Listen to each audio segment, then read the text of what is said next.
Avant de commencer cet épisode, petite annonce rapide. Déjà, la chaîne vient de fêter ses 5 ans le 20 février et je vous remercie tous et toutes pour votre soutien. Ne vous inquiétez pas, on fêtera bientôt ça dignement. D'autre part, vous remarquerez peut-être que ma voix est un peu différente de d'habitude. Ça va déjà mieux, mais j'ai eu un très sale refroidissement et ce n'est pas encore parfait. Mais bref, on passe à la vidéo. Bonjour tout le monde et bienvenue pour un nouveau point sur les actualités spatiales de la semaine. Entre un nouveau record pour SpaceX, une image particulièrement exceptionnelle de Webb, la découverte d'une étrange nébuleuse, un impact sur Mars, des images sans égale de la Lune, une exoplanète et des problèmes avec les Soyouz russes qui transportent une partie de l'équipage vers l'ISS, on ne peut pas dire que la semaine fut ennuyeuse.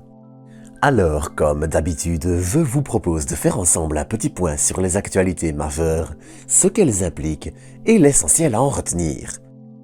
Mais avant de commencer, et comme d'habitude, j'aimerais vous inviter à vous abonner si vous ne l'êtes pas encore, ainsi qu'à liker, commenter et partager cet épisode. Sur ce, je vous propose d'attaquer avec le télescope spatial James Webb. Nous avions en effet droit à la publication d'une nouvelle image de taille. Celle d'Abell 2744, aussi nommé l'amas de Pandore. Il s'agit d'un super amas de galaxies, lui-même formé d'au moins 3 amas de galaxies différents. Distant de près de 4 milliards d'années-lumière, il est une cible de choix pour l'étude de la matière noire, qui représente près de 70% de sa masse totale. Mais ce n'est pas tout. 20 autres pourcents de sa masse comptent surtout du gaz visible en rayon X, et seulement 5% sont des galaxies à proprement parler.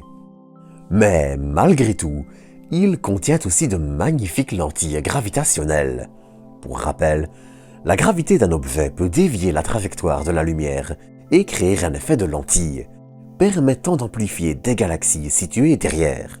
Et là aussi, plusieurs lentilles présentes dans cet amas, et particulièrement efficaces d'ailleurs, permettent de révéler des galaxies faisant probablement partie de la genèse de l'univers et qui font peut-être d'ailleurs partie des meilleures cibles connues à ce jour. Cette mosaïque, résultat de 3 images de Webb combinées, contient aussi près de 50 000 sources lumineuses et donc probablement presque autant de galaxies, même si certaines dépassent à peine les quelques pixels. Ainsi, même s'il est encore un peu tôt pour affirmer quelles découvertes sortiront possiblement de cette image, elles pourraient impacter plusieurs domaines différents, que ce soit l'étude de la matière noire ou les premières populations d'étoiles et galaxies.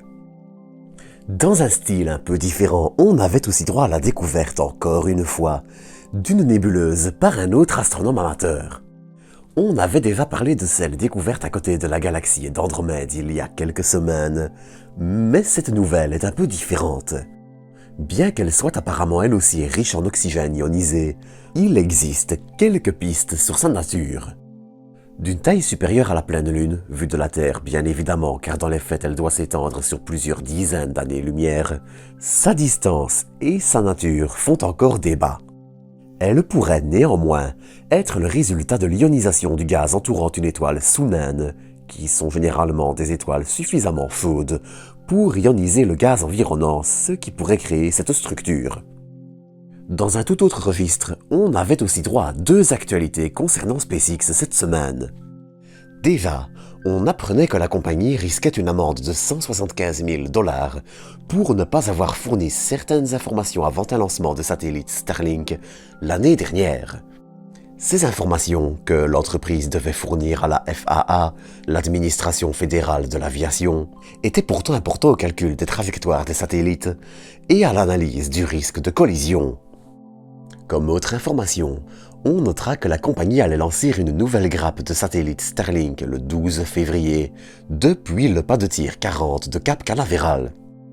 Ce lancement allait intervenir 5 jours après un autre tir de Falcon 9 depuis le même pas de tir, battant ainsi un record de vitesse entre 2 utilisations d'un même pas de tir.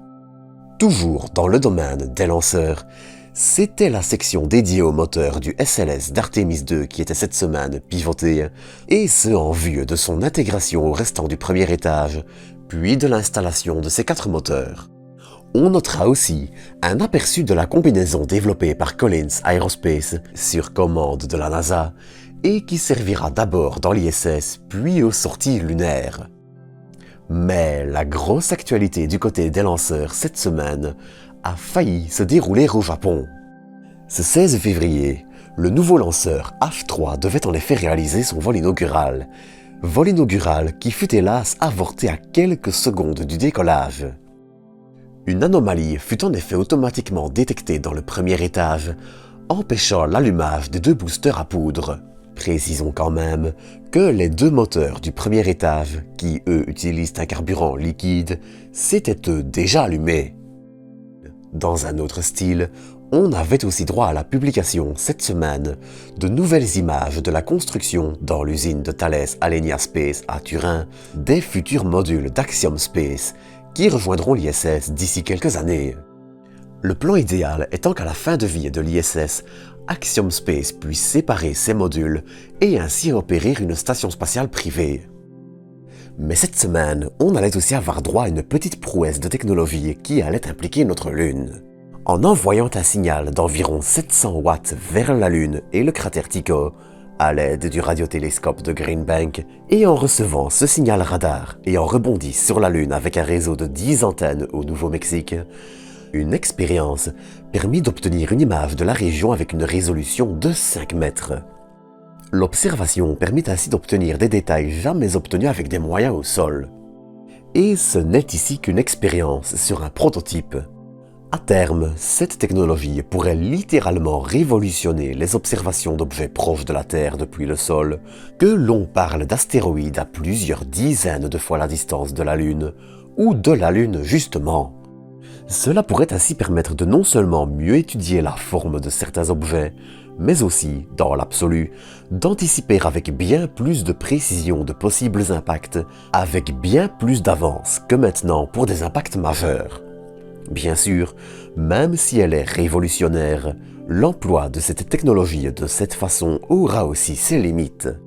Un signal radar étant composé de lumière, il ne peut pas voyager plus vite et s'atténue sur de longues distances. Inutile donc d'espérer observer des exoplanètes ou des objets fort éloignés de nous de cette façon. Mais pour les objets proches, le système définitif qui est déjà en développement promet de battre des records. Il sera ainsi plus facile de caractériser des astéroïdes, leur trajectoire et bien plus. Mais cette semaine continuait aussi une saga sur l'ISS, celle des systèmes de refroidissement.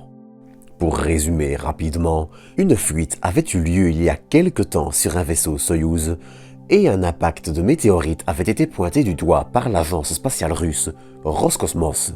Problème, les astronautes ne pouvant pas utiliser le vaisseau Soyouz d'MS-22, c'était MS-23, le vol suivant, qui allait donc voler à vide pour les ramener. Mais une nouvelle fuite dans le cargo Progress MS-21, qui est grandement comparable à Soyouz, allait non seulement retarder le lancement d'MS-23, mais aussi retarder la réentrée dans l'atmosphère du cargo qui eut lieu le 11 février, alors qu'il y avait une hésitation quant à prolonger son séjour près de l'ISS pour mieux l'analyser, ce qui n'a finalement pas eu lieu. Le lancement d'MS-23 ne devrait donc plus trop tarder. Dans tous les cas, les vaisseaux de l'agence spatiale russe semblent souffrir d'un problème de fiabilité au niveau de leur système de refroidissement, essentiel pour la survie de l'équipage, et qui n'est visiblement pas vraiment lié à un impact de météorite. En parlant d'impact, on notera aussi la découverte par la mission Mars Reconnaissance Orbiter d'un nouvel impact sur Mars qui fut observé fin d'année 2022. Toujours sur Mars, on avait aussi droit à la publication d'images du rover chinois Tuolong de la mission Tianwen-1, prise par l'orbiteur Mars Reconnaissance Orbiter toujours. Ces images montrent que ces panneaux solaires se sont grandement recouverts de poussière, expliquant probablement l'absence de reprise des communications avec le défunt rover après l'hiver martien. Enfin, on notera aussi une nouvelle photographie directe d'une exoplanète, AFLEP-B, qui, d'une masse d'environ 3,2 fois Jupiter, est la plus légère directement observée à ce jour, sans, bien sûr, qu'il soit possible d'en voir le moindre détail, ce qui est encore largement au-delà de nos capacités. On suppose, néanmoins, que la planète pourrait être proche d'un disque de débris et que de plus petites planètes devraient aussi se trouver dans le système. Et c'est donc sur ceci que je vais vous quitter pour aujourd'hui. J'espère que vous aurez apprécié cet épisode et je vous donne rendez-vous dans quelques jours pour une nouvelle vidéo. D'ici là, prenez soin de vous, prenez soin des autres et à très bientôt pour de nouvelles doses d'espace.